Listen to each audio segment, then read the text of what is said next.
नमस्कार। आकाशवाणी जयपुर अजमेर से प्रस्तुत है प्रादेशिक समाचार।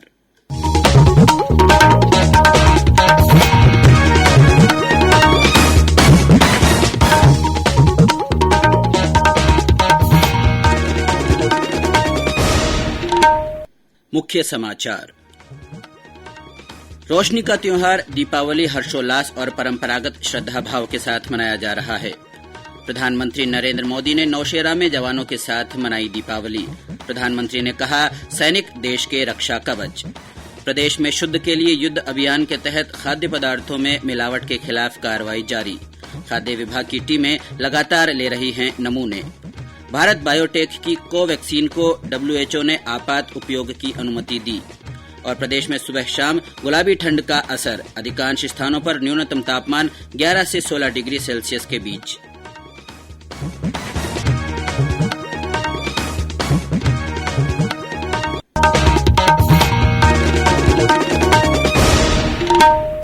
समाचारों के साथ मैं अब्दुल हनीफ। देश ने कोविड टीकाकरण अभियान के अंतर्गत 100 करोड़ से ज्यादा टीके लगाकर इतिहास रच दिया है। इस महत्वपूर्ण कार्य में योगदान करने वाले चिकित्सकों, नर्सों और अन्य स्वास्थ्यकर्मियों का आकाशवाणी अभिनंदन करता है। इसके साथ ही हम आपको सतर्क भी करना चाहते हैं कि कोविड अभी समाप्त नहीं हुआ है।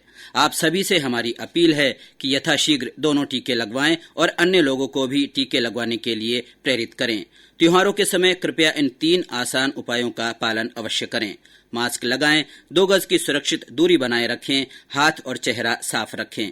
कोविड से संबंधित कोई भी जानकारी और मार्गदर्शन के लिए राष्ट्रीय हेल्पलाइन नंबर 01123978046 और 1075 पर संपर्क करें। और अब समाचार विस्तार से। रोशनी का पर्व दीपावली आज हर्ष और उल्लास के साथ मनाया जा रहा है। अंधकार पर प्रकाश की विजय का पर्व दिवाली के रूप में मनाया जाता है। घर, व्यापारिक प्रतिष्ठान और बाजारों में रंग बिरंगी रोशनी की जगमग है। चारों ओर दियों और मोमबत्ती के प्रकाश की जगमगाहट देखी जा रही है। लोगों ने फूल पत्तों से आकर्षक बंधनवार बनाई है। रंगोली तथा मांडने सजाए गए हैं। साथ ही परंपरागत श्रद्धा भाव से लक्ष्मी गणेश का पूजन कर सुख समृद्धि और सौभाग्य की कामना की जा रही है। एक दूसरे को दीपावली की बधाई और शुभकामनाएं देने का सिलसिला जारी है। विभिन्न मंदिरों में भी सुंदर सजावट की गई है और दीपोत्सव के अवसर पर विशेष आयोजन किए जा रहे हैं। सुबह से ही मंदिरों में श्रद्धालुओं की कतारें लगी हैं। बूंदी जिले में नवल सागर के किनारे स्थित गजलक्ष्मी मंदिर पर दीपमाली का पर्व बनाया जा रहा है। प्रदेश में आतिशबाजी के कार्यक्रम बड़े पैमाने पर आयोजित नहीं हो रहे हैं।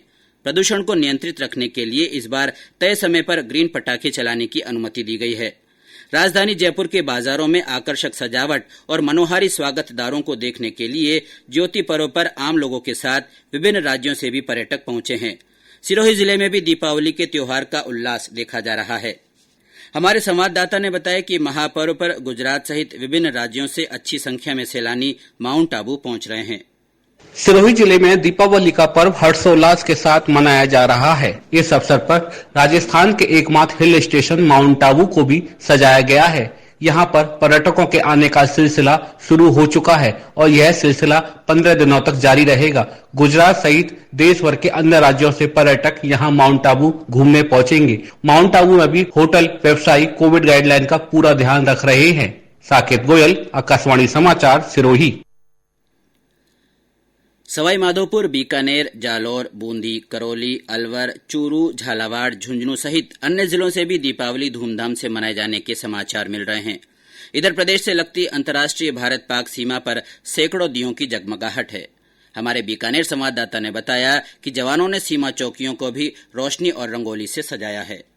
दीपों का पर्व दीपावली बीकानेर में बड़े ही धूमधाम से मनाया जा रहा है। बीकानेर बाजार से लेकर जिले से लगती अंतर्राष्ट्रीय भारत पाक सीमा तक दिवाली की रौनक देखने को मिल रही है। सीमा पर फ्लड लाइटों के साथ साथ स्थित तारबंदी और सीमा चौकियों को जवानों ने मोमबत्तियों और दियों से खूबसूरत व आकर्षक रोशनी से सजाया है। उधर BSF के जवानों को जिनकी छुट्टियां रद्द किए जाकर उन्हें विशेष तौर से सीमा चौकसी के लिए लगाया गया है। सरहद पर दिन रात घर परिवार से दूर चौकसी में जुटे इन जवानों को घर से दूर होने का एहसास न हो, ऐसे में शहरी और ग्रामीण लोग भी सीमा पर दिवाली मनाने पहुंचे हैं। इस मौके पर महिला जवानों ने भी सीमा पर दीपक जलाकर विशेष सजावट और रंगोली तो सजाई है, वहीं भारत और पाक रेंजर्स के आला अधिकारियों ने एक दूसरे के गले लग मिठाई भेंट कर इस दिवाली का स्वागत भी किया है। मोहम्मद रफीक पठान, आकाशवाणी समाचार, बीकानेर। धनतेरस से शुरू हुए 5 दिवसीय दीपोत्सव में कल गोवर्धन पूजा और अन्नकूट के आयोजन होंगे। परसों भाई दूज का पर्व मनाया जाएगा। प्रधानमंत्री नरेंद्र मोदी ने कहा है कि सैनिक मातृभूमि के सुरक्षा कवच हैं। उनके कारण ही देशवासी चैन की नींद सोते हैं और त्योहारों में खुशियां मनाते हैं।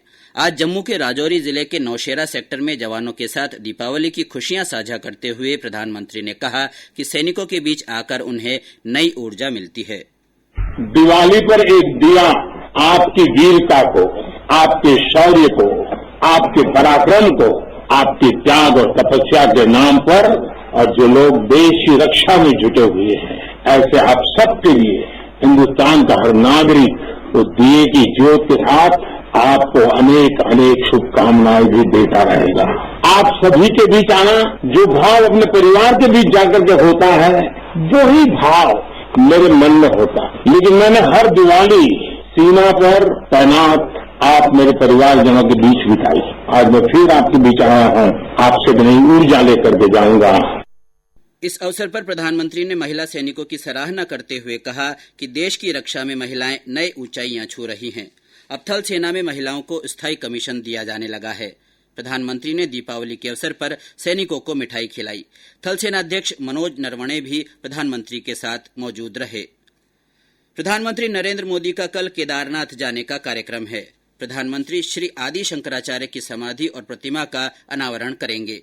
2013 की बाढ़ में शंकराचार्य का समाधि स्थल नष्ट हो गया था, जिसका दोबारा निर्माण किया गया है। प्रधानमंत्री उत्तराखंड में विभिन्न परियोजनाओं का उद्घाटन और शिलान्यास भी करेंगे। ये समाचार आकाशवाणी जयपुर अजमेर से प्रसारित किए जा रहे हैं। बात की समझो बहना भाई, करो ना तुम अब लापरवाही, यही बात सबको समझाएं, चलो चलो वैक्सीन लगवाएं।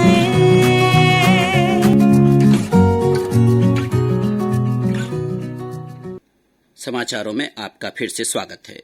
शुद्ध के लिए युद्ध अभियान के तहत खाद्य पदार्थों में मिलावट के खिलाफ कार्रवाई जारी है।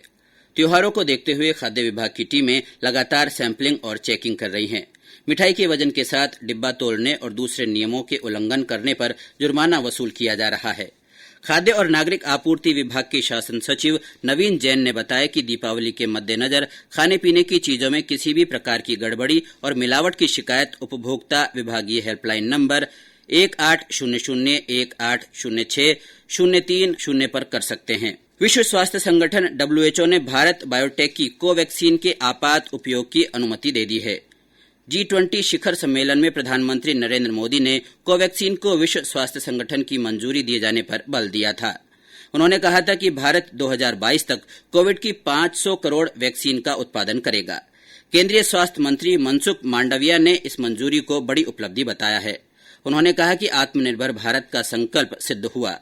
भारत बायोटेक की संयुक्त प्रबंध निदेशक सुचित्रा इला ने कोवैक्सीन को आपात उपयोग की अनुमति दिए जाने को भारतीय वैज्ञानिकों और नवाचार के लिए महत्वपूर्ण पल बताया। देश में अब तक 107 करोड़ 71 लाख से अधिक कोविड टीके लगाए जा चुके हैं। कोविन पोर्टल के अनुसार आज 5 लाख से ज्यादा टीके लगाए गए। इधर प्रदेश में 6 करोड़ 29 लाख टीके लगाए जा चुके हैं। इनमें 4 करोड़ 26 लाख से ज्यादा पहली और 2 करोड़ 3 लाख से ज्यादा दूसरी डोज दी जा चुकी है। देश में कल कोविड के 12,885 नए मामलों की पुष्टि हुई। वहीं 15,000 से अधिक मरीज ठीक हुए और कोविड से ठीक होने की दर 98.23% है। कोविड संबंधी राष्ट्रीय हेल्पलाइन नंबर हमारी वेबसाइट newsonair.gov.in पर उपलब्ध है। मुख्यमंत्री अशोक गहलोत ने ट्वीट कर कहा है कि प्रदेश में डेंगू सहित मौसमी बीमारियों की रोकथाम के लिए सभी विभागों को मिलजुल कर प्रयास करने हैं।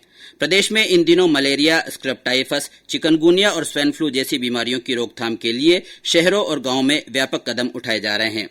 इस बीच केंद्र सरकार ने डेंगू की रोकथाम और प्रबंधन के लिए राजस्थान सहित 9 राज्यों और केंद्र शासित प्रदेशों में उच्च स्तरीय टीमें भेजी हैं। इन राज्यों में डेंगू के मामलों में बढ़ोतरी हुई है। टीमों में राष्ट्रीय वेक्टर जनित रोग नियंत्रण कार्यक्रम और राष्ट्रीय रोग नियंत्रण केंद्र के विशेषज्ञ शामिल हैं। स्वास्थ्य मंत्रालय ने एक बयान में कहा है कि देश में अब तक 1,16,000 से अधिक डेंगू के मामले सामने आए हैं। पेट्रोल और डीजल पर उत्पाद शुल्क कम करने के केंद्र के निर्णय के बाद भारतीय जनता पार्टी और एनडीए शासित कई राज्यों ने उपभोक्ताओं को राहत देने के लिए ईंधन पर मूल्य संवर्धित कर वैट घटाने की घोषणा की है। केंद्र की घोषणा के कुछ देर बाद ही भाजपा और एनडीए शासित प्रदेशों ने ईंधन पर वैट कम करने का ऐलान कर दिया। इन सरकारों ने केंद्र के इस कदम का स्वागत करते हुए प्रधानमंत्री का आभार जताया है। और अब आजादी का अमृत महोत्सव से जुड़े समाचार। आजादी का अमृत महोत्सव।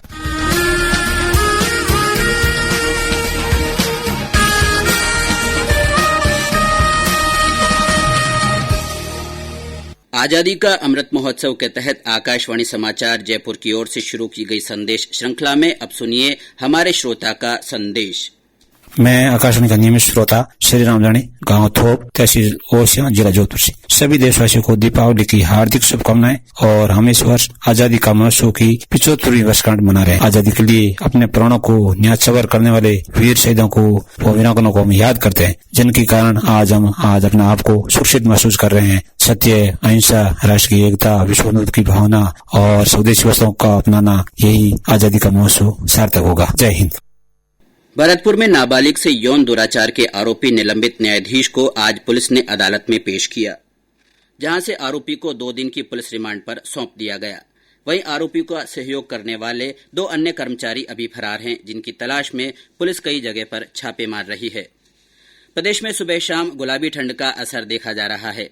मौसम विभाग के अनुसार अधिकांश स्थानों पर न्यूनतम तापमान 11 से 16 डिग्री सेल्सियस के बीच बना हुआ है।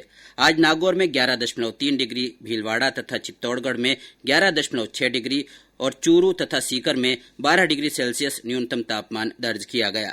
अधिकांश स्थानों में भी न्यूनतम तापमान में मामूली गिरावट देखी जा रही है। अधिकांश स्थानों पर यह 32 डिग्री सेल्सियस के नीचे दर्ज किया गया। रक्षा अनुसंधान और विकास संगठन डीआरडीओ और भारतीय वायुसेना ने स्वदेशी तरीके से विकसित किए गए स्मार्ट एंटी एयरफील्ड हथियारों का परीक्षण किया है। ये परीक्षण जैसलमेर में वायुसेना के विमानों द्वारा हाल ही में किए गए हैं। इनमें सैटेलाइट नेविगेशन और इलेक्ट्रो ऑप्टिकल सेंसर पर आधारित अलग अलग हथियार परीक्षण सफलतापूर्वक किए गए। रक्षा मंत्री राजनाथ सिंह ने डीआरडीओ और वायुसेना की टीम के साझा प्रयासों की सराहना करते हुए उन्हें इस परीक्षण के लिए बधाई दी है। और अंत में मुख्य समाचार एक बार फिर। रोशनी का त्योहार दीपावली हर्षोल्लास और परंपरागत श्रद्धाभाव के साथ मनाया जा रहा है। प्रधानमंत्री नरेंद्र मोदी ने नौशेरा में जवानों के साथ दीपावली मनाई। प्रधानमंत्री ने कहा है कि सैनिक देश के रक्षा कवच हैं। प्रदेश में शुद्ध के लिए युद्ध अभियान के तहत खाद्य पदार्थों में मिलावट के खिलाफ कार्रवाई जारी है। खाद्य विभाग की टीमें लगातार नमूने ले रही हैं। भारत बायोटेक की कोवैक्सीन को WHO ने आपात उपयोग की अनुमति दी है। और प्रदेश में सुबह शाम गुलाबी ठंड का असर है। अधिकांश स्थानों पर न्यूनतम तापमान 11 से 16 डिग्री सेल्सियस के बीच बना हुआ है। इसी के साथ प्रादेशिक समाचार बुलेटिन समाप्त हुआ।